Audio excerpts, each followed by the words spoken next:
Emisión.net.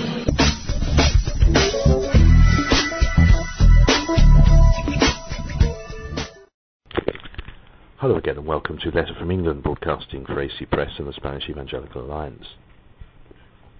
Well, the Evangelical Alliance has entered the abortion battlefield in the last few days and is calling for a broad consensus on legislation to reform the abortion law from its perspective of defending the unborn child's life and of seeing the interruption of a pregnancy as an ethical rather than a religious issue. The Alliance has already said it is against abortion, except when the mother's life is seriously in danger, but points out that the new legislation is not going to ban abortion, and that there will still be a law regulating and therefore allowing it.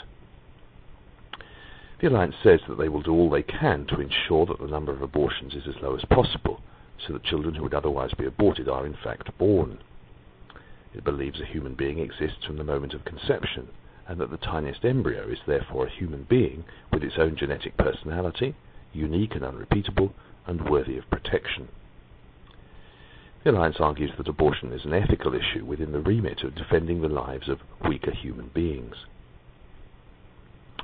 The Alliance has been working with the Independent Civic Observatory, a watchdog made up of individual Christians of varying political persuasions, to present its statement to the political bodies involved in drawing up the legislation. A group of 12 people took nearly a month to agree on the statement to put forward. And the statement says it's wrong merely to regulate the current law, which gives the impression that abortion is the only option available for women who do not want to look after the babies they have conceived. This undermines such alternatives as favouring adoption, or helping the mother, or couple indeed, with the care of the child when it is born. The Alliance adds that there is no consensus in Spanish society as to the best approach on unwanted pregnancies, and that broad agreement is vital before the law is modified.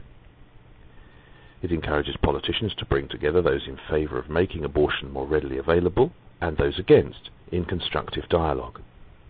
It says the Protestant position allows for abortion only if the mother's health is at risk, or if the unborn child has an extremely serious illness, such as lack of brain development, though this position would still be controversial among evangelicals. However, the Alliance believes that the impact of such legislation should be minimised by reducing the period in which an abortion may legally be performed. Lastly, the Alliance encourages the authorities to promote positive alternatives to abortion and to enable mothers to deal with the range of options objectively, rather than being pushed into one option, in other words, abortion. It would like to see Spain follow the practice of some other European countries, who inform a woman who asks for an abortion of the possible risks, as well as assessing her physical and mental state and telling her of other alternatives. The Alliance would also like to see more information being available regarding the factors which can lead a woman to seek an abortion in the first place. At the end of the day, what virtually everyone agrees on is that abortion is a traumatic situation for a woman to go through, and something needs to be done to ameliorate its effects. The evangelical position is that it should be avoided, as killing an unborn child goes directly against God's teaching on the worth of human life.